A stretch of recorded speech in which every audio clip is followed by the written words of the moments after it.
She said, "I'm going to a protest downtown. Don't wait up." I said, "Be safe." The next morning, I sent the bail money to her friends instead of her. The note I included made her entire group turn against her. I, 34 male, need to get this off my chest while it's still fresh. My girlfriend Kendra, 29, and I had been together for 3 years, living together for the last 18 months. She worked part-time at a nonprofit while pursuing her master's in social work. I'm a project manager at a tech company. Nothing fancy, but stable. Kendra was always passionate about causes. Environmental stuff, social justice, animal rights, you name it. She had strong opinions about it. I respected that about her. What I didn't respect was how she'd turned activism into her entire personality while expecting me to bankroll it. See, her part-time job paid maybe $1,200 a month. Her student loans, car payment, and share of rent came to about $1,800. Guess who covered the difference? Every month, same story. "Babe, fighting for change doesn't pay well, but someone has to do it." Fine. I believed in supporting my partner's dreams. But things shifted about 6 months ago. She started going to more protests.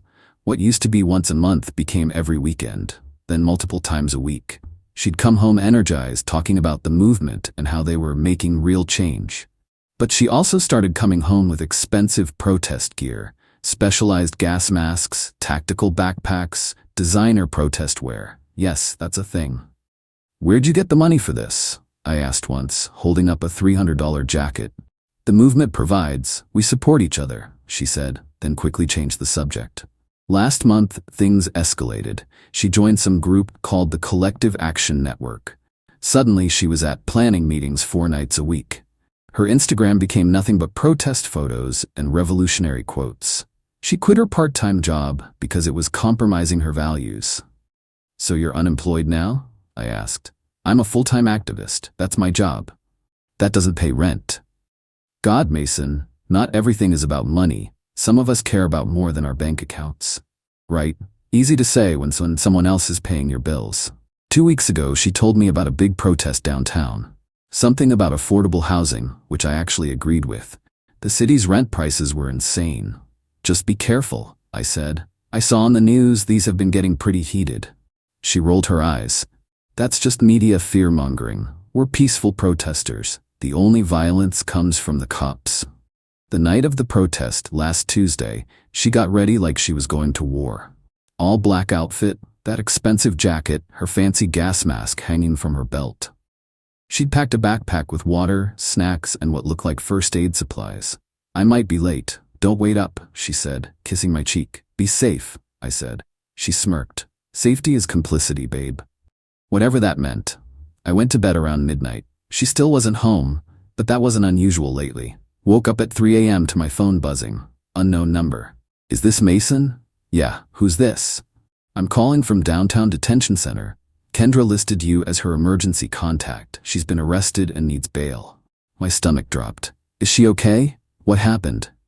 "She's fine. Multiple charges including failure to disperse, resisting arrest, and destruction of property. Bail is set at $5,000.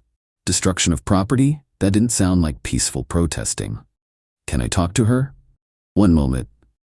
Some shuffling, then Kendra's voice trying to sound casual. "Hey babe, crazy night. Can you bring the bail money? Cash only. And hurry, this place is gross." "Kendra, what the hell happened? Destruction of property?" "It's trumped up charges. We were peaceful." "Look, just bring the money. I'll explain everything later." $5,000? I don't have that in cash. Use the emergency fund. ATM max is like $1,000, but you can go to multiple banks. Oh, and call Jasper, his number's in my phone. Tell him to get the others out too. We need everyone back ASAP. "Others?" "My crew. 6 of us got arrested. We need to regroup for tomorrow." "Tomorrow? You're planning another protest?" "Mason, focus. The money. Jasper's number is under J Money in my contacts. Make sure he knows about the backup plan." "Backup plan?" "Kendra, gotta go. Love you. Hurry." Click. I sat there in the dark processing. She wanted me to drain our emergency fund, the one I'd built over 3 years, to bail her out so she could go right back to another protest. And apparently coordinate with someone named J Money about a backup plan. Something felt off. I grabbed her phone. She'd left it charging. Protesters don't bring phones, apparently. Found J Money in her contacts. His text thread with her was interesting. 3 days ago, package arrived. Quality stuff should be enough for significant impact. 2 days ago, media contacts confirmed they'll be there to film everything. Day of protest. Remember, stick to the plan. Property damage gets attention. Make it count. I scrolled up further. More messages about direct action, escalation tactics, and maximum visibility. Then I found the group chat. Can leadership. Kendra was apparently one of 6 core organizers. They weren't just attending protests, they were orchestrating them, and specifically planning illegal activities for media attention. One message from Kendra stood out. Mason still thinks I'm just a participant, lol. Useful having a tech bro boyfriend, endless funding, and 0 questions. Tech bro, endless funding, 0 questions? I kept reading. Found discussions about bail funds, but not what you'd think. They were strategizing about whose partners' parents had money, who would pay fastest, who was too invested to say no. My name came up a lot. Mason will pay. Mason's good for it. Mason's too guilty about his privilege to refuse. Then I found the kicker. A message from 2 weeks ago. Kendra, if anyone gets arrested, call your money person immediately. Act scared, apologize, promise to explain later. They'll pay first, ask questions later. We regroup at Jasper's after. Phase 2 starts next day. Someone named Felix replied, what if they say no? Kendra, they won't. Trust me. 3 years with Mason, man would bail me out of anything. Probably apologize for not doing it faster, LMAO. I set the phone down. Hands surprisingly steady. My girlfriend wasn't just lying about her role in these protests. She was using me as a personal ATM and laughing about it with her friends. Planning to get arrested knowing I'd pay, already scheduling the next illegal activity. I made coffee. It was 4 a.m. now, but I wasn't going back to sleep. Here's what I did next. Update 1. So after reading Kendra's messages and finding out I was basically a joke to her and her revolutionary friends, I sat with my coffee and made a plan. First, I screenshot everything. Every message, every group chat, every mention of me as their personal bail fund. Downloaded it all to my laptop and backed it up to a cloud drive. Then I looked up the other 5 arrested with her. Found them through her social media. She'd tagged them in tons of posts. There was Jasper, 26, the apparent ringleader. Felix, 24, some rich kid playing anarchist. Sage, 27, trust fund baby who unironically called herself a chaos witch. River, 25 NB, actually seemed decent from their posts. And Amara, 28, who I'd met once and seemed to genuinely care about the causes. Here's the thing. Looking at their profiles, I realized something. Jasper, Felix, and Sage all had money. Family money. Jasper's dad owned 3 car dealerships. Felix's parents were lawyers. Sage literally posted about her trust fund paying for her activism journey. But in the group chat, they were all planning to call their normie partners or parents to bail them out, save their own money for the cause.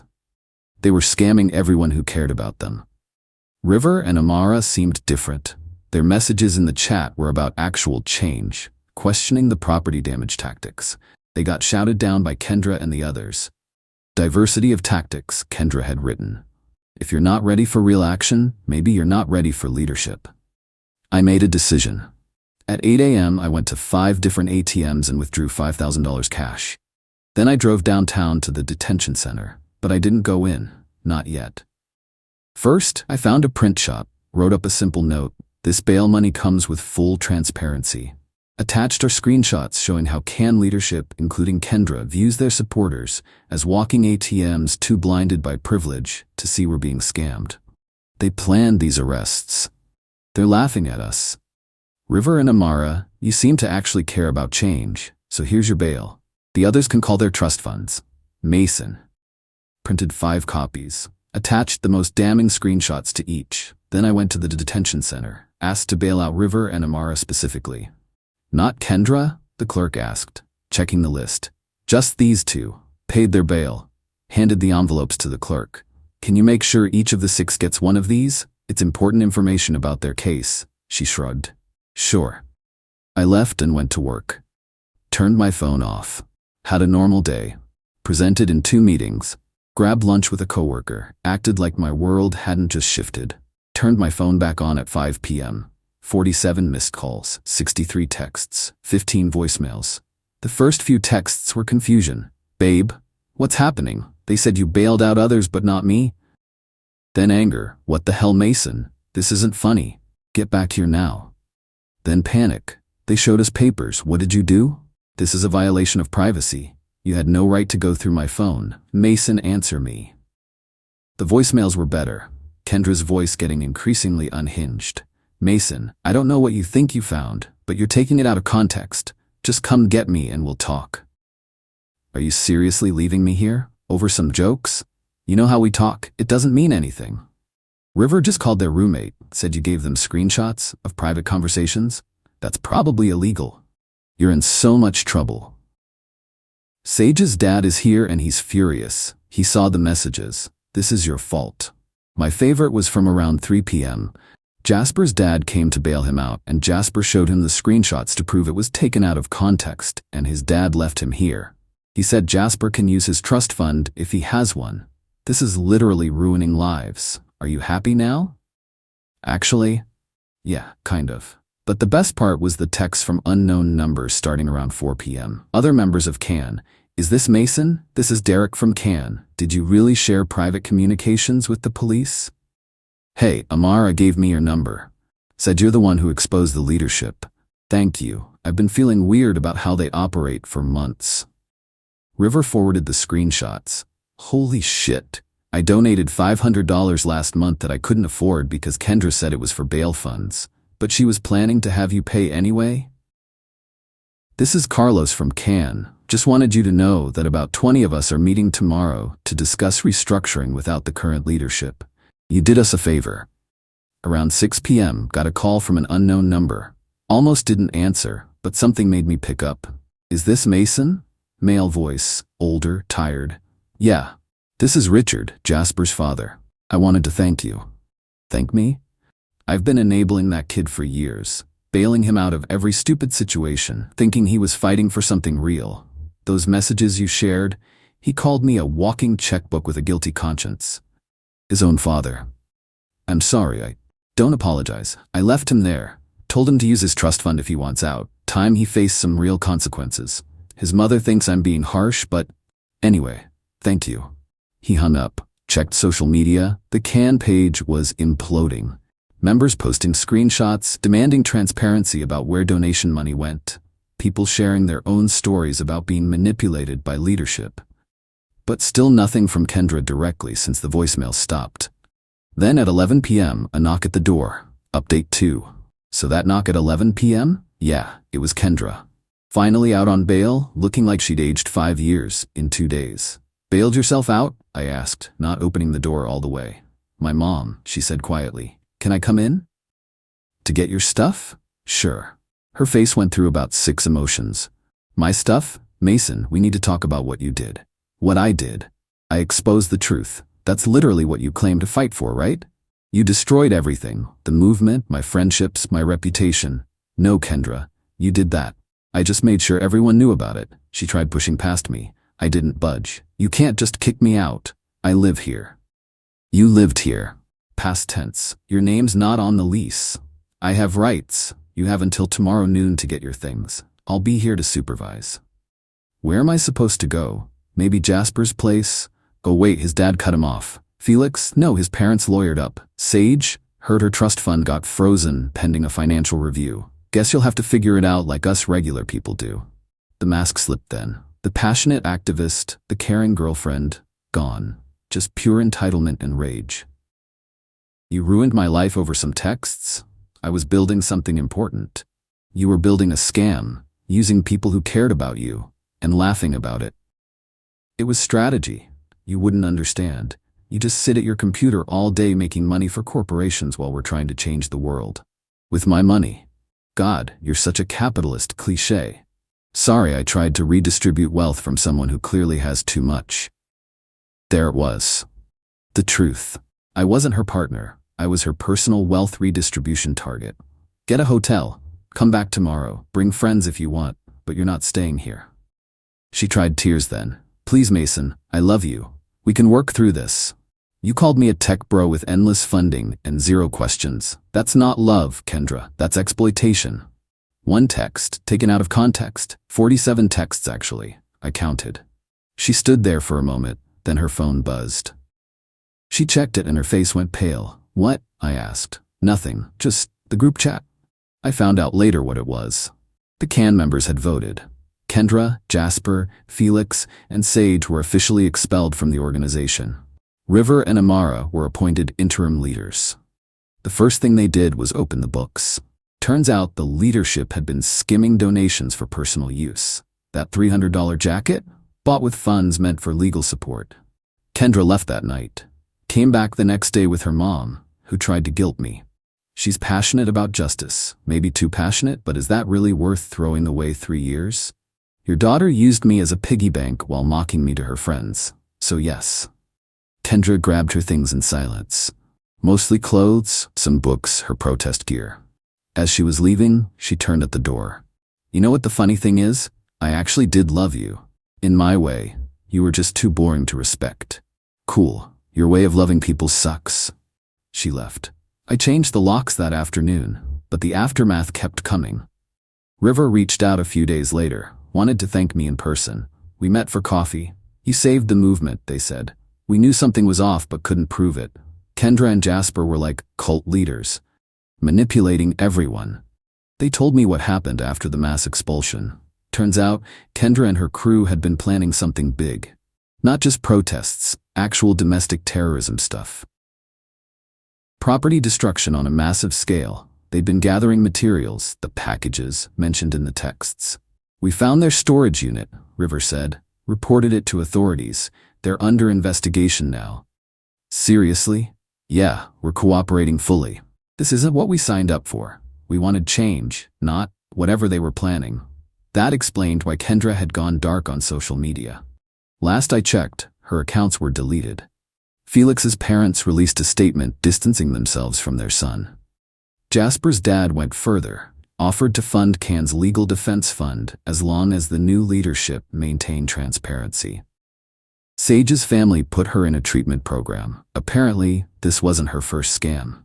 And Kendra heard through mutual friends she'd moved back with her mom. Tried starting her own revolutionary collective, but no one would join.